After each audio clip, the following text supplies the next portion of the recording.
بسم الله الرحمن الرحيم ياسين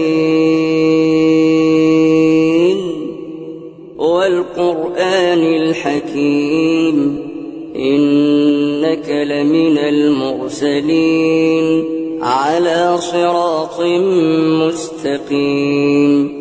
تنزيل العزيز الرحيم لتنذر قوما ما أنذر آباؤهم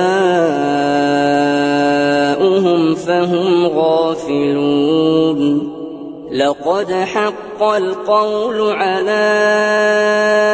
أكثرهم فهم لا يؤمنون إنا جعلنا في أعناقهم أغلالا فهي إلى الأذقان فهم مقمحون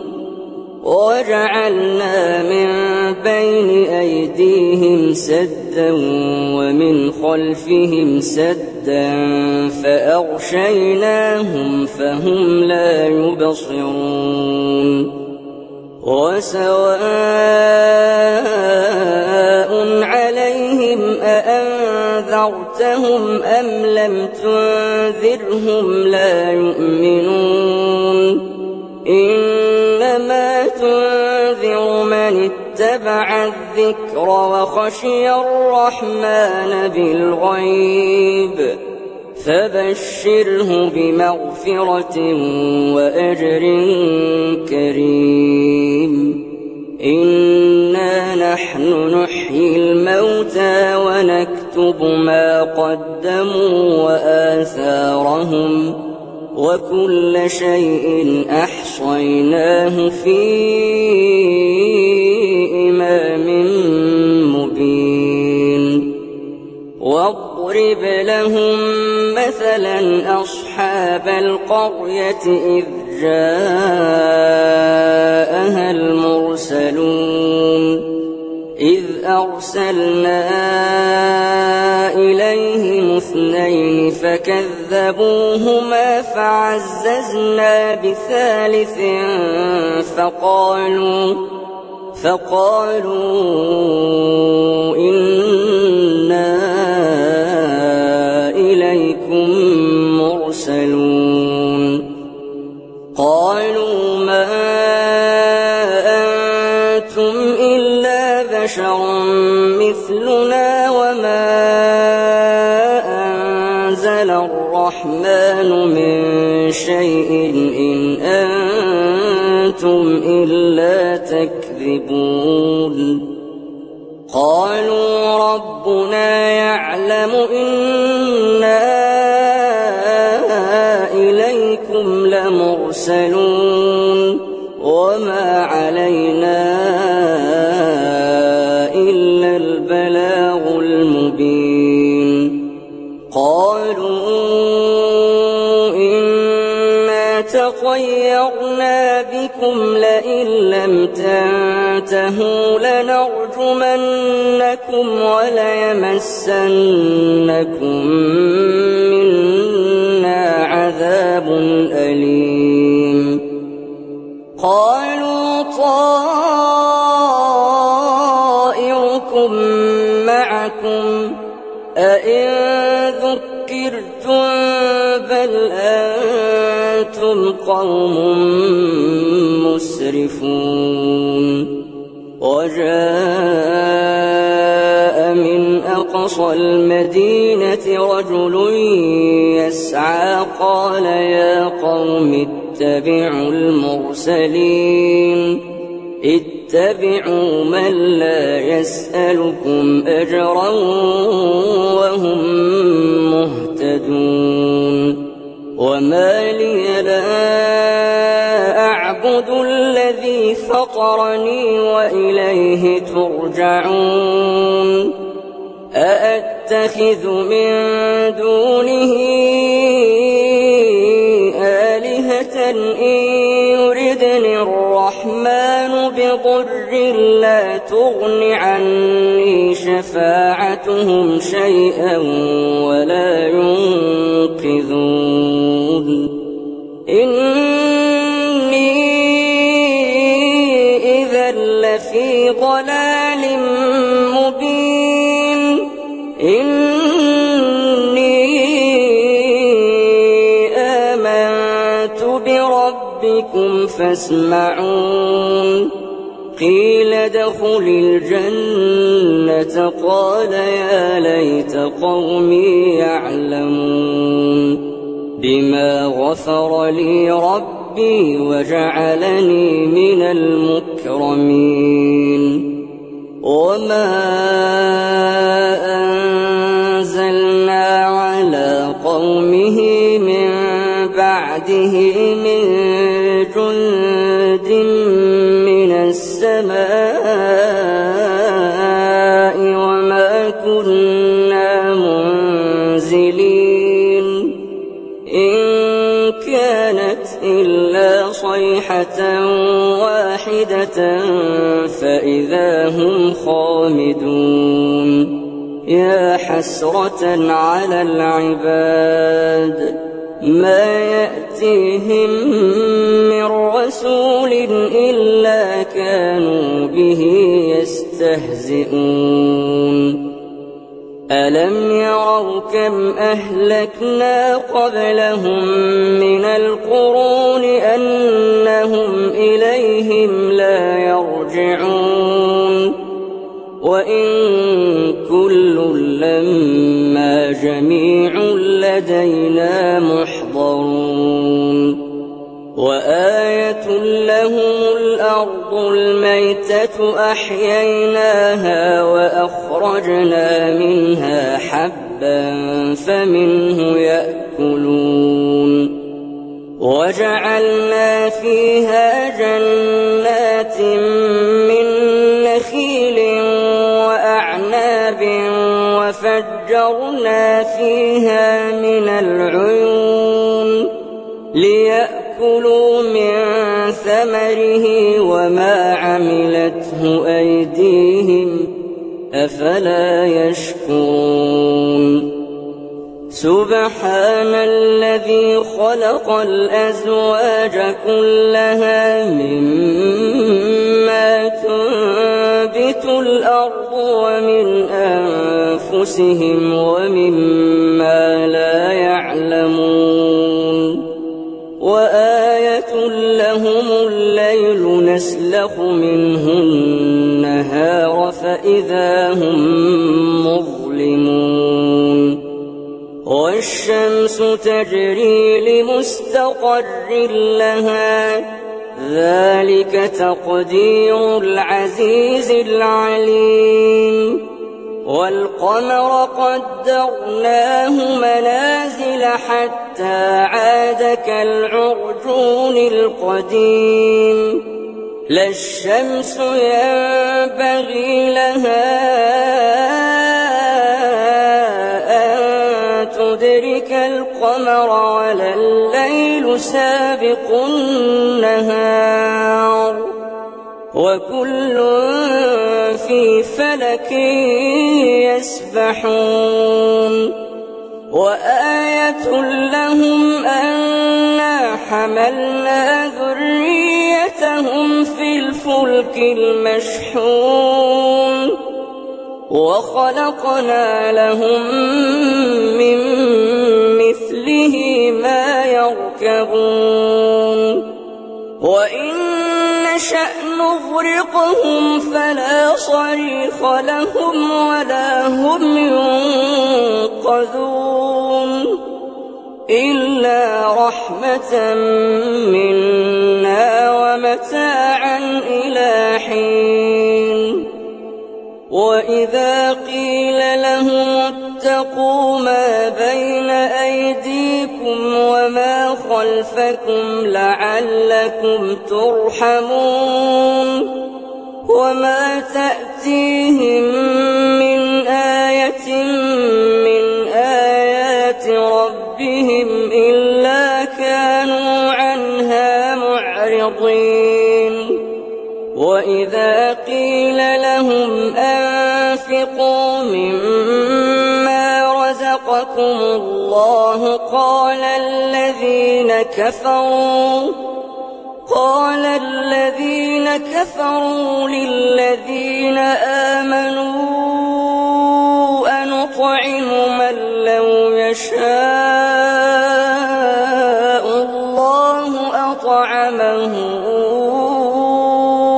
إن أنتم إلا في ضلال مبين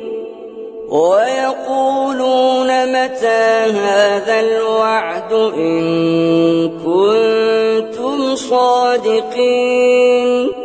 ما ينظرون إلا صيحة واحدة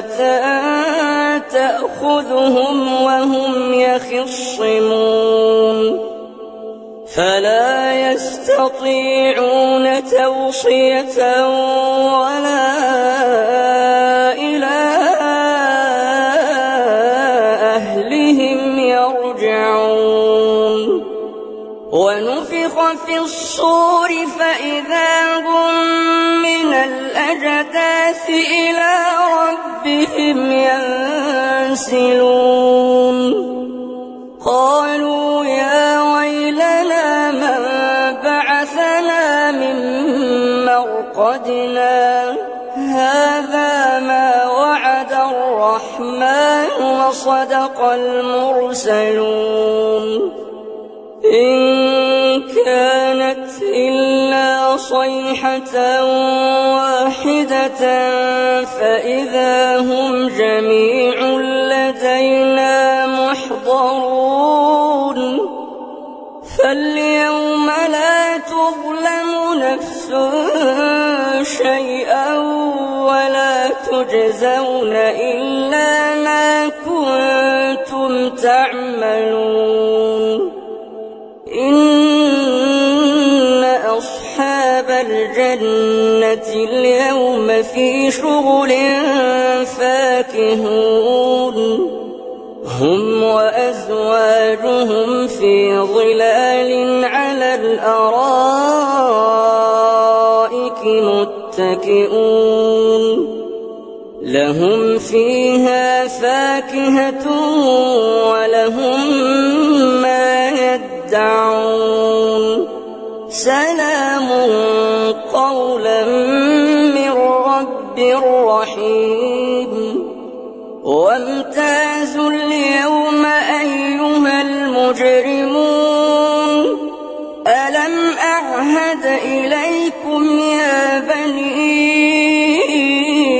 آدم ألا تعبدوا الشيطان إنه لكم عدو مبين وأن اعبدوني هذا صراط مستقيم ولقد أضل منكم جبلا كثيرا أفلم تكونوا تعقلون هذه جهنم التي كنتم توعدون اصلوها اليوم بما كنتم تكفرون اليوم نختم على أفواههم وتكلمنا أيديهم وتشهد أرجلهم بما كانوا يكسبون ولو نشاء لطمسنا على أعينهم فاستبقوا الصراط فأنى يبصرون ولو نشاء لمسخناهم على مكانتهم فما استطاعوا مضيا ولا يرجعون ومن نعمره ننكسه في الخلق أفلا يعقلون وما علمناه الشعر وما ينبغي له إن هو إلا ذكر وقرآن مبين لينذر من كان حيا ويحق القول على الكافرين أولم يروا أنا خلقنا لهم مما عملت أيدينا أنعاما فهم لها مالكون وذللناها لهم فمنها ركوبهم ومنها يأكلون ولهم فيها منافع ومشارب أفلا يشكرون واتخذوا من دون الله آلهة لعلهم ينصرون لا يستطيعون نصرهم وهم لهم جند محضرون فلا يحزنك قولهم إنا نعلم ما يسرون وما يعلنون أولم ير الإنسان أنا خلقناه من نطفة فإذا هو خصيم مبين وضرب لنا مثلا ونسي خلقه قال من يحيي العظام وهي رميم قل يحييها الذي أنشأها أول مرة وهو بكل خلق عليم الذي جعل لكم من الشجر الأخضر نارا فإذا أنتم منه توقدون أوليس الذي خلق السماوات والأرض بقادر على أن يخلق مثلهم بلى وهو الخلاق العليم إنما أمره إذا أراد شيئا أن يقول له كن فيكون فسبحان الذي بيده ملكوت كل شيء وإليه ترجعون.